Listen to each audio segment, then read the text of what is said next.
Assalamualaikum warahmatullahi wabarakatuh. Nama saya Atia Rahmasra, NIM 202020202111. Di video ini, saya akan menjelaskan materi 7-15 dari mata kuliah materi Al-Quran Hadis SD SMP SMA guna memenuhi tugas ujian akhir semester dari mata kuliah materi Al-Quran Hadis SD SMP SMA jurusan Pendidikan Agama Islam, Fakultas Ilmu Tarbiyah dan Keguruan, Universitas Islam Negeri Raden Fatah, Palembang. Baiklah, surah yang pertama adalah surah Al-Anfal ayat 72. A'udzu billahi minasyaitonir rajim. Bismillahirrahmanirrahim. Innal ladzina amanu wa hajaru wa jahadu bi amwalihim wa anfusihim fi sabilillahi wal ladzina wa nasaru ulaika ba'duhum awliya'u ba'di wallazina amanu wa lam yuhajiru ma lakum min walayatihim min syai'in hatta yuhajiru wa inistansarukum fid dini fa'alaikumun nasru illa ala qaumin bainakum wa bainahum misyaqu wallahu bima ta'maluna basir, yang artinya sesungguhnya orang-orang yang beriman dan berhijrah serta berjihad dengan harta dan jiwanya pada jalan Allah dan orang-orang yang memberikan tempat kediaman dan pertolongan kepada orang-orang muhajirin, mereka itu satu sama lain lindung melindungi. Dan terhadap orang-orang yang beriman tetapi belum berhijrah, maka tidak ada kewajiban sedikit pun atasmu melindungi mereka sebelum mereka berhijrah. Akan tetapi, jika mereka meminta pertolongan kepadamu dalam urusan pembelaan agama, maka kamu wajib memberikan pertolongan kecuali terhadap kaum yang telah ada perjanjian antara kamu dengan mereka. Dan Allah Maha melihat apa yang kamu kerjakan. Surah Al-Anfal yang termasuk dalam surah Madaniyah dan terdiri dari 75 ayat ini mempunyai arti harta rampasan. Asbabun nuzul dari surat ini adalah kekhawatiran kaum muslimin tentang bagaimana jika mereka menerima atau memberi harta waris dari saudara mereka yang musyrik. Isi kandungan dari soal Al-Anfal ayat 72 ini adalah, yang pertama, adanya peristiwa hijrah, yaitu migrasi muslim Mekah ke Madinah. Dalam hijrah ini ada 3 golongan, yaitu yang pertama, kaum muhajirin, yakni kaum muslimin yang ikut berhijrah bersama Rasulullah ke Madinah, dan yang kedua, kaum muslimin yang tidak ikut berhijrah ke Madinah.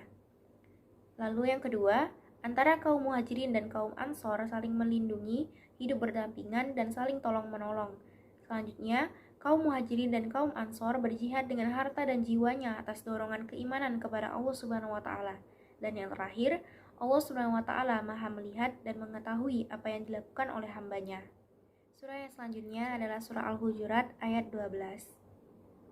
A'udzu billahi minasyaitonir rajim. Bismillahirrahmanirrahim. Ya ayyuhallazina amanu tanibu katsiran minaz zanni inna ba'daz zanni ismu wala tajassasu wala baghtab ba'dukum ba'da ayyuhibbu ahadukum ayyakula lahum ahihim maita fakarihtumu wattaqullaha innallaha tawwabur rahim, yang artinya, hai orang-orang yang beriman, jauhilah kebanyakan purba sangka atau kecurigaan, karena sebagian dari purba sangka itu dosa, dan janganlah mencari-cari keburukan orang dan janganlah mengunjingkan satu sama lain. Adakah seorang di antara kamu yang suka memakan daging saudaranya yang sudah mati? Maka tentulah kamu merasa jijik kepadanya. Dan bertakwalah kepada Allah. Sesungguhnya Allah Maha Penerima Taubat lagi Maha Penyayang. Dalam ayat ini, Allah juga melarang memata-matai dan mencari keburukan orang lain.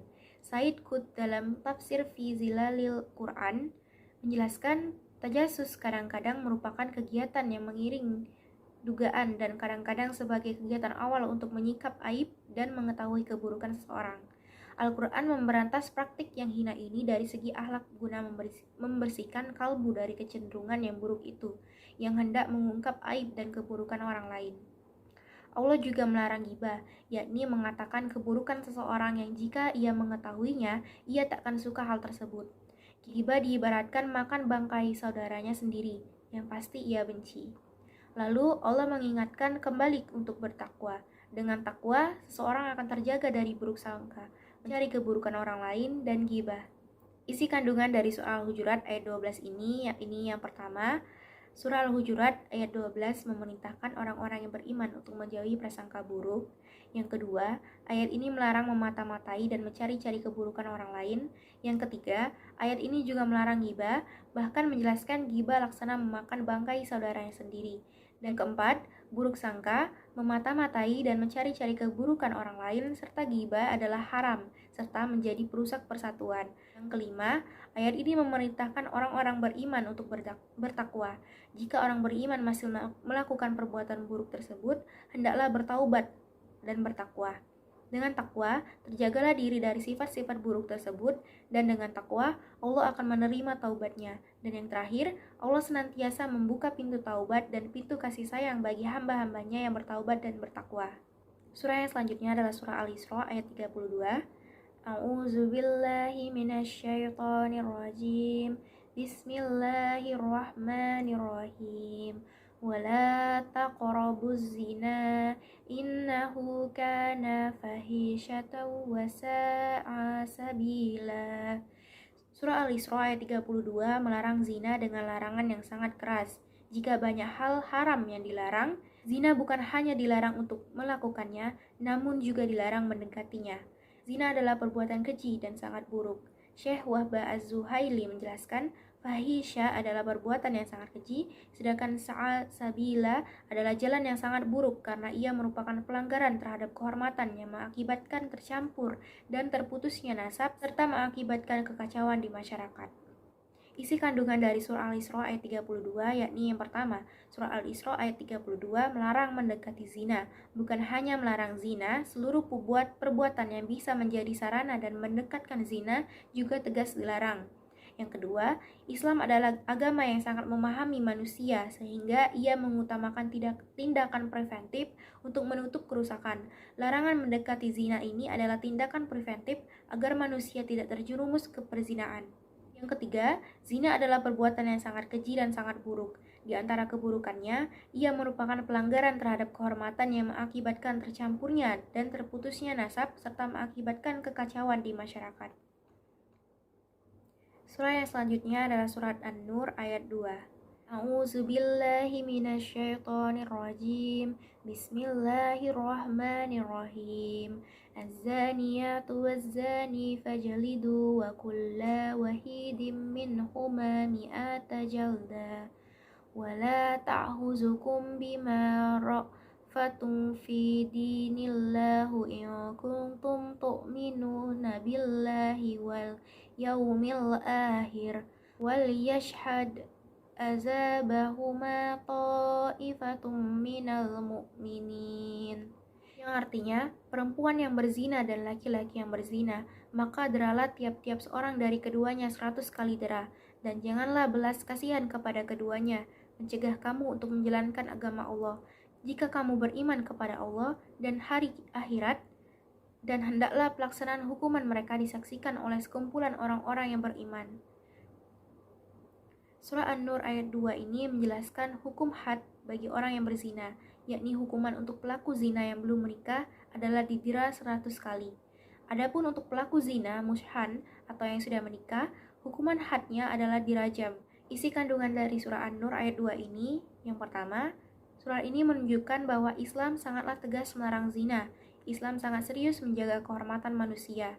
Yang kedua, hukuman had bagi pelaku zina yang belum menikah adalah didera 100 kali. Yang ketiga, hukum Allah harus dilaksanakan. Tidak boleh belas kasihan menghalangi dan membatalkan hukumannya, termasuk pelaksanaan had ini. Yang keempat, melaksanakan hukum Allah termasuk pelaksanaan hukum had ini merupakan parameter keimanan. Hanya orang-orang yang beriman dan pemerintahan mukmin yang berkomitmen menerapkan hukum ini. Dan yang terakhir, hukuman had untuk pelaku zina harus disaksikan oleh sekumpulan kaum mukminin. Di antara hikmahnya, agar efektif sebagai pelajaran dan menimbulkan efek jera bagi orang yang berkeinginan untuk berzina. Surah yang selanjutnya adalah surah Az-Zumar ayat 39.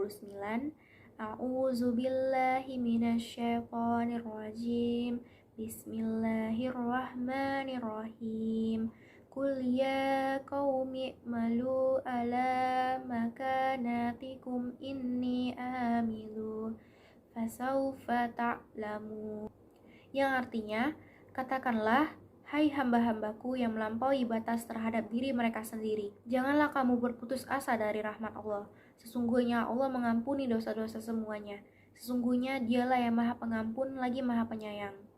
Surah Az-Zumar ayat 53 ini adalah surat yang menunjukkan luasnya ampunan Allah dan mengajarkan untuk tidak berputus asa dari rahmat Allah. Isi kandungan dari surah Az-Zumar ayat 39 yakni yang pertama, Allah SWT sangat sayang dan kepada hamba-hambanya. Meskipun mereka berbuat dosa dan melampaui batas, Allah tetap memanggil mereka dengan lembut, ya ibadi. Yang kedua, Allah SWT melarang berputus asa. Betapapun banyaknya dosa, seseorang tidak boleh berputus asa dari rahmat Allah, sebab pintu rahmat dan pintu taubat senantiasa terbuka. Yang ketiga, surah Az-Zumar ayat 53 ini menyeru kepada harapan dan sikap optimis terhadap ampunan Allah SWT. Yang keempat, ampunan Allah sangat luas. Allah mengampuni semua dosa asalkan pelakunya bertaubat dan sungguh-sungguh kembali kepadanya. Dan yang terakhir, Allah Maha Pengampun lagi Maha Penyayang. Dia mengampuni dosa hamba yang bertaubat kepadanya dan Dia menyayangi hamba-hambanya yang beriman. Surah yang selanjutnya adalah surah At-Taubah ayat 105. A'udzu billahi minasyaitonir rajim. Bismillahirrahmanirrahim. Wa qul malu fasayarallahu amalakum wa rasuluhu wal mu'minun wa saturadduna ila alimil ghaibi wasyahadati fayunabbiukum bima kuntum ta'malun. Yang artinya, dan katakanlah, bekerjalah kamu, maka Allah dan Rasul-Nya serta orang-orang mukmin akan melihat pekerjaanmu itu. Dan kamu akan dikembalikan kepada Allah yang Maha Mengetahui akan yang gaib dan yang nyata. Lalu diberitakannya kepada kamu apa yang telah kamu kerjakan. Surat Taubah ayat 105 ini adalah surat yang memotivasi orang-orang mukmin untuk beramal dan bekerja. Melalui ayat ini, Allah SWT memerintahkan hambanya untuk beramal, bekerja, berusaha, dan banyak berbuat. Allah melihat amal dan pekerjaan hambanya. Demikian pula Rasulullah semasa hidupnya. Beliau melihat amal itu pun dengan orang-orang yang beriman. Sehingga motivasinya beramallah dan bekerjalah dengan ikhlas dan sungguh-sungguh. Jangan riya, jangan mengharap pujian manusia karena Allah lah yang melihat dan menilai amal-amal itu. Kemudian Rasulullah dan orang-orang beriman juga akan mengetahui dengan sendirinya, tanpa dipamer-pamerkan dan tanpa didemonstrasikan. Inilah etos kerja seorang muslim. Yang menarik pada ayat ini digunakan kata amalakum atau amalmu, pekerjaanmu, usahamu. Bahwa usaha itulah yang dilihat oleh Allah, bukan hasil usahanya, bukan hasil pekerjaannya. Ayat ini memotivasi kepada kita untuk terus beramal dan bekerja dengan sungguh-sungguh. Proses itulah yang dilihat dan dinilai oleh Allah, bukan hasilnya. Allah tidak menilai kita berdasarkan hasil, tetapi berdasarkan proses. Apakah kita telah sungguh-sungguh beramal dan bekerja? Isi kandungan dari surat Taubah ayat 105 ini adalah surat ini memerintahkan orang-orang beriman untuk beramal dan bekerja. Sebaliknya, orang beriman dilarang bersikap malas dan membuang-buang waktu. Yang kedua, Allah melihat dan menilai setiap amal hambanya. Karenanya, setiap amal harus dilakukan dengan ikhlas, bukan karena riya dan mengharap pujian manusia. Yang ketiga, ayat ini memotivasi orang-orang beriman untuk bersungguh-sungguh dalam proses amal dan pekerjaannya, karena proses itulah yang dinilai dan dinilainya. Allah tidak menilai hasil dari usaha tersebut. Yang keempat, Allah Maha Mengetahui seluruh perbuatan manusia, baik yang tersembunyi maupun yang terang-terangan. Allah Maha Mengetahui niat dan kualitas amal hambanya. Dan yang terakhir, setiap manusia akan kembali kepada Allah dan mempertanggungjawabkan setiap amalnya. Surah yang selanjutnya adalah surah Yunus ayat 40 dan 41. A'udzu billahi minasyaitonir rajim. Bismillahirrahmanirrahim. Wa minhum man yu'minu bihi wa minhum man la yu'minu bihi. Wa rabbuka a'lamu bil mufsidin. Wa in kazzabuka faqul li amali wa lakum amalukum Antum bari'una mimma a'malu wa ana bari'um mimma ta'malun. Yang artinya, di antara mereka ada orang-orang yang beriman kepada Al-Quran, dan di antaranya ada pula orang-orang yang tidak beriman kepadanya, dan Tuhanmu lebih mengetahui tentang orang-orang yang berbuat kerusakan. Jika mereka mendustakan kamu, maka katakanlah, bagiku pekerjaanku dan bagimu pekerjaanmu. Kamu terlepas terhadap apa yang aku kerjakan, dan aku pun terlepas diri terhadap apa yang kamu kerjakan. Surah Yunus ayat 40 ini berbicara tentang orang-orang Mekah. Namun secara umum, ia juga berlaku untuk semua umat manusia. Allah SWT menjelaskan bahwa manusia terbagi menjadi dua golongan. Ada yang beriman kepada Al-Quran dan ada juga yang tidak beriman. Orang-orang musyrikin Mekah menuduh Rasulullah dan kaum muslimin berbuat kerusakan, memecah belah dan merusak persatuan Mekah. Maka Allah menjawab tuduhan mereka. Dia lebih mengetahui tentang orang-orang yang berbuat kerusakan. Dalam surah Yunus ayat 41 ini, Allah memberikan tauji atau arahan kepada Rasulullah untuk menyatakan bahwa segala perbuatan ada konsekuensinya dan masing-masing orang akan mendapatkan konsekuensi atas apa yang dilakukannya. Surah yang selanjutnya adalah surah Al-Maidah ayat 30. A'udzu billahi minasyaitonir rajim. Bismillahirrahmanirrahim. Min ajli zalika katabna ala bani Israila annahu man qatala nafsan bighairi nafsin aw fasadin fil ardh faka'annama qatalan nasa jami'an wa man ahyaha faka'annama ahyan nasa jami'a wa laqad ja'atuhum rusuluna bil bayyinati thumma inna katsiran minhum ba'da zalika fil ardi la musrifun. Yang artinya, oleh karena itu kami tetapkan suatu hukum bagi Bani Israel bahwa barang siapa yang membunuh seorang manusia bukan karena orang itu membunuh orang lain atau bukan karena membuat kerusakan di muka bumi, maka seakan-akan dia telah membunuh manusia seluruhnya. Dan barang siapa yang memelihara kehidupan seorang manusia, maka seolah-olah dia telah memelihara kehidupan manusia semuanya. Dan sesungguhnya telah datang kepada mereka Rasul-Rasul kami dengan membawa keterangan dengan jelas. Kemudian banyak di antara mereka sesudah itu sungguh-sungguh melampaui batas dalam berbuat kerusakan di muka bumi. Surah Al-Maidah ayat 32 ini menjelaskan mengajarkan kita untuk menjaga kehidupan dan menghindarkan diri dari tindak kekerasan. Ayat ini juga menunjukkan besarnya dosa membunuh tanpa sebab yang dibenarkan, yakni membunuh satu orang seakan-akan ia membunuh seluruh manusia. Sebaliknya, ayat ini juga menunjukkan besarnya menjaga kehidupan manusia. Menjaga nyawa seorang akan seakan-akan menjaga nyawa seluruh manusia. Isi kandungan dari surah Al-Maidah ayat 32 ini, yakni yang pertama, membunuh merupakan dosa besar. Membunuh satu orang tanpa alasan yang dibenarkan seakan-akan membunuh manusia seluruhnya. Yang kedua, memelihara nyawa manusia berpahala besar. Memelihara satu nyawa seakan-akan memelihara kehidupan manusia seluruhnya. Yang ketiga, surah Al-Maidah ayat 32 ini menunjukkan bahwa Islam mengajarkan umatnya untuk menjaga kehidupan dan menjauhi tindak kekerasan. Yang keempat, Allah telah mengutus para rasul dengan membawa keterangan yang jelas, termasuk mengajarkan untuk menjaga kehidupan dan memperingatkan agar menjauhi tindak kejahatan. Yang kelima, banyak di antara Bani Israel yang melampaui batas, meskipun mereka telah mengetahui keterangan yang jelas dari Rasul yang mendakwai mereka. Yang terakhir, ayat ini juga berisi hinaan dan kecaman atas Bani Israel yang suka melampaui batas, melakukan pelanggaran dan sering membunuh tanpa sebab yang dibenarkan. Surah yang selanjutnya adalah surah Ali Imran ayat 190 dan 191. A'udzu billahi minasyaitonir rajim. Bismillahirrahmanirrahim.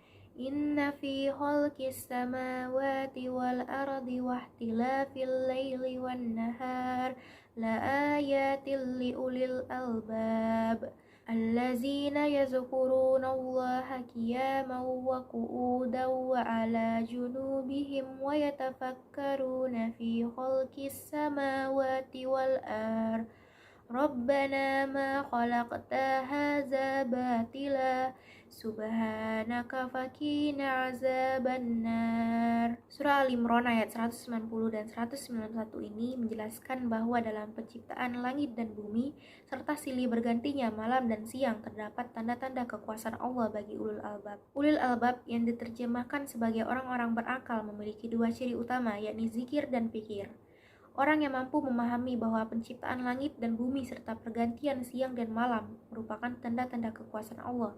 Mereka itulah ulul albab. Yang menurut Ibnu Katsir, mereka adalah orang yang memiliki akal sempurna lagi memiliki kecerdasan. Sedangkan menurut Said Qutb, mereka adalah orang-orang yang memiliki pemikiran dan pemahaman yang benar. Surah Al-Imran ayat 191 menjelaskan ciri-ciri ulul albab, bahwa ulul albab adalah orang yang banyak bersikir dan berpikir. Ia bersikir dalam segala kondisi, baik saat berdiri, duduk, ataupun berbaring. Ia juga mentafakuri atau memikirkan penciptaan alam ini hingga sampai pada kesimpulan bahwa Allah menciptakan alam tidak ada yang sia-sia. Maka ia pun berdoa kepada Allah, memohon perlindungan dari siksa neraka. Isi kandungan dari surah Al-Imran ayat 190 menegaskan bahwa penciptaan langit dan bumi serta pergantian malam dan siang merupakan tanda kekuasaan Allah. Tanda kekuasaan Allah di alam semesta ini termasuk dalam penciptaan langit dan bumi serta pergantian malam dan siang yang hanya diketahui oleh ulul albab. Surah Al-Imran ayat 191 menjelaskan dua ciri ulul albab, yakni bersikir dan berpikir. Ulul albab selalu ingat kepada Allah dalam segala kondisi, dan ulul albab juga mempergunakan akalnya untuk bertafakur, memikirkan penciptaan alam semesta. Yang terakhir, tafakur atau berpikir yang benar juga melahirkan kedekatan kepada Allah, mengakui kelemahan makhluk dan mengakui kekuasaan Allah, serta memperbanyak doa kepadanya. Surah yang selanjutnya adalah surah Al-Imran ayat 169. A'udzu billahi minasyaitonir rajim. Bismillahirrahmanirrahim. Fabima rahmatin minallahi lintalahum walau kunta fadhdhan ghalizal qalbi lanfaddu min hawlik fa'fu anhum wastaghfir lahum wasyawirhum fil amr. Faiza azamta fatawakkal 'alallah, innallaha yuhibbul mutawakkil. Yang artinya, maka disebabkan rahmat dari Allah lah kamu berlaku lemah lembut terhadap mereka. Sekiranya kamu bersikap keras lagi berhati kasar, tentulah mereka menjauhkan diri dari sekelilingmu. Karena itu, maafkanlah mereka, mohonkanlah ampun bagi mereka, dan bermusyawarahlah dengan mereka dalam urusan itu. Kemudian, apabila kamu telah membulatkan tekad, maka bertawakallah kepada Allah. Sesungguhnya Allah menyukai orang-orang yang bertawakal kepadanya. Surah Al-Imran ayat 159 ini menjelaskan bahwa Rasulullah memiliki sifat lemah lembut. Sifat terpuji itu disebabkan karena rahmat Allah. Karena sikap lemah lembut inilah orang-orang yang mencintai Rasulullah dan suka berdekatan dengan beliau. Dengan kalimat perintah, Allah sekaligus menunjukkan bahwa Rasulullah memiliki akhlak mulia, suka memaafkan dan memohonkan ampun kepada Allah. Rasulullah juga selalu mengedepankan musyawarah dalam berbagai urusan. Bahkan musyawarah atau syura ini menjadi prinsip dalam sistem pemerintahan Islam. Isi kandungan dari surah Al-Imran ayat 199 ini yang pertama, surah ini menjelaskan Rasulullah memiliki sifat lemah lembut dan sifat itu disebabkan oleh rahmat Allah. Yang kedua, orang yang menginginkan lemah lembut ada padanya, ia harus memintanya kepada Allah dan berupaya mendapatkan rahmatnya, sebab sifat itu disebabkan oleh rahmat Allah. Yang ketiga, kebalikan dari lemah lembut adalah kasar dan keras hati. Manusia akan menjauhi dari orang yang suka berkata kasar dan hatinya keras. Yang keempat, ayat ini juga menjelaskan Rasulullah memiliki akhlak yang agung. Di antaranya adalah pemaaf, memohonkan ampunan, dan suka bermusyawarah dan tawakal. Yang kelima, Allah memerintahkan hambanya agar memaafkan orang lain dan mengutamakan musyawarah dalam mengambil keputusan. Dan yang terakhir, orang-orang yang bertawakal akan dicintai oleh Allah Subhanahu wa taala. Surah yang selanjutnya adalah surah Luqman ayat 13 dan 14. A'udzu billahi minasyaitonir rajim. Bismillahirrahmanirrahim. Wa iz qala Luqmanu libnihi wa huwa ya'izuhu ya bunayya la tusyrik billah innasyirka la zulmun azim. Wa wasaynal insana biwalidayhi hamalathu ummuhu wahnan ala wahnin wa fisaluhu fi amaini an yashkur li waliwalidayka illal masir. Yang artinya, dan ingatlah ketika Luqman berkata kepada anaknya ketika ia memberi pelajaran kepadanya, "Hai anakku, janganlah kamu mempersekutukan Allah. Sesungguhnya mempersekutukan Allah adalah benar-benar kezaliman yang besar, dan kami perintahkan kepada manusia berbuat baik kepada dua orang ibu bapaknya. Ibunya telah mengandungnya dalam keadaan lemah yang bertambah-tambah dan menyapihnya dalam 2 tahun. Bersyukurlah kepadaku dan kepada kedua orang tuamu, hanya kepadakulah kembalimu." Surah Luqman ayat 13 adalah ayat yang mengabadikan pelajaran Luqman Al-Hakim kepada anaknya, yakni pelajaran paling utama, tauhid. Luqman mengatakan kepada anaknya agar jangan menyekutukan Allah, karena menyekutukan Allah adalah perbuatan aniaya yang paling besar. Sementara itu, surah Luqman ayat 14 adalah ayat yang memerintahkan birrul walidain, berbakti kepada kedua orang tua, terutama kepada ibunya yang telah mengandung dalam kondisi lemah dan payah, yang semakin bertambah seiring bertambahnya usia kehamilan. Lalu Allah menutup ayat 14 dari surat Luqman ini dengan memerintahkan untuk bersyukur kepadanya dan berterima kasih kepada kedua orang tua. Dia juga mengingatkan tempat kembali manusia, bahwa kelak semua orang akan kembali kepadanya untuk mempertanggungjawabkan seluruh perbuatannya, termasuk dalam masalah akidah dan birrul walidain. Surah yang selanjutnya adalah surah Al-Hujurat ayat 10. A'udzu billahi minasyaitonir rajim. Bismillahirrahmanirrahim.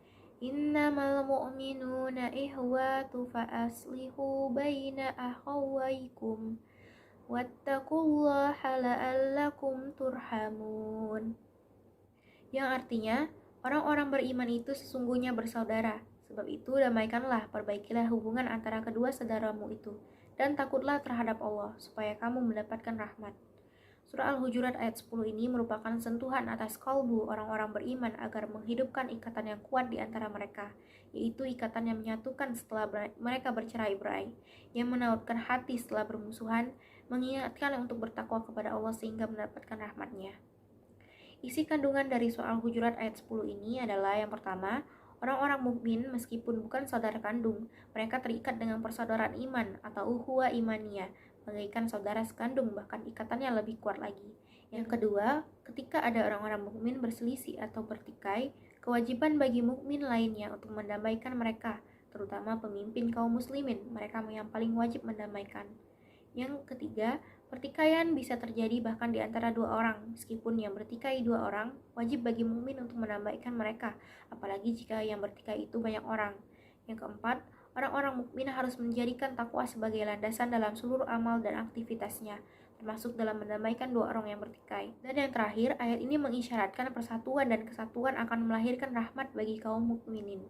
Sebaliknya, pertikaian dan perpecahan akan menjauhkan dari rahmat Allah SWT. Surah yang selanjutnya adalah surah Al-Baqarah ayat 83. A'udzu billahi minasyaitonir rajim. Bismillahirrahmanirrahim. Wa idza akhadna mitsaqa bani Israila ta'buduna illallaha wa bil walidaini ihsana wa zil qurba wal yatama wal masakini wa qulu linnasi husna wa aqimus salata wa atuz zakata thumma tawallaitum illa qalilan minkum wa antum mu'ridun. Yang artinya, dan ingatlah ketika kami mengambil janji dari Bani Israel, yaitu janganlah kamu menyembah selain Allah dan berbuat kebaikanlah kepada ibu bapak, kaum kerabat, anak-anak yatim, dan orang-orang miskin, serta ucapkanlah kata-kata yang baik kepada manusia, dirikanlah sholat dan tunaikanlah zakat. Kemudian kamu tidak memenuhi janji itu kecuali sebagian kecil daripada kamu dan kamu selalu berpaling. Surah Al-Baqarah ayat 83 adalah ayat yang mengisahkan perjanjian Bani Israel kepada Allah untuk berpegang teguh pada pokok-pokok agama, mulai dari tauhid, berbuat ihsan kepada orang tua dan manusia, hingga mendirikan sholat dan menunaikan zakat. Ayat ini menunjukkan sifat Bani Israel yang suka melanggar dan mengingkari janji. Sifat ini ditunjukkan Allah agar kaum muslimin mewaspadai orang-orang Yahudi dan jangan sampai menirunya.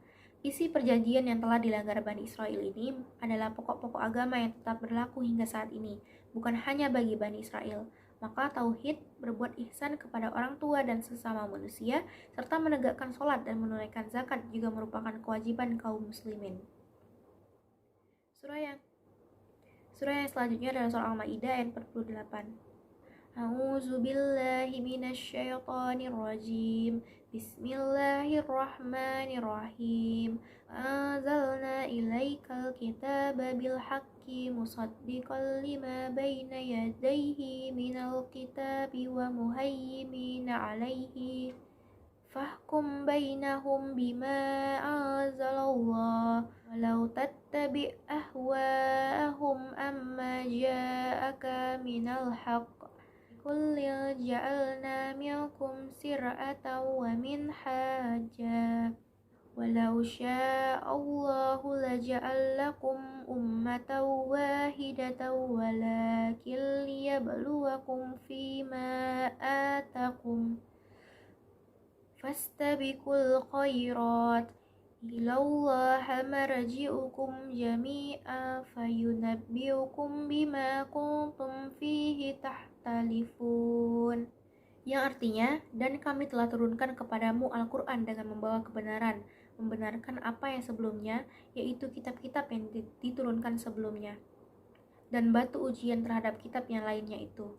Maka putuskanlah perkara mereka menurut apa yang Allah turunkan, dan janganlah kamu mengikuti hawa nafsu mereka dengan meninggalkan kebenaran yang telah datang kepadamu. Untuk tiap-tiap umat di antara kamu, kami berikan aturan dan jalan yang terang. Sekiranya Allah menghendaki, niscaya kamu dijadikannya satu umat, tetapi Allah hendak menguji kamu terhadap pemberiannya kepadamu. Maka berlomba-lombalah berbuat kebajikan. Hanya kepada Allah lah kembali kamu semuanya.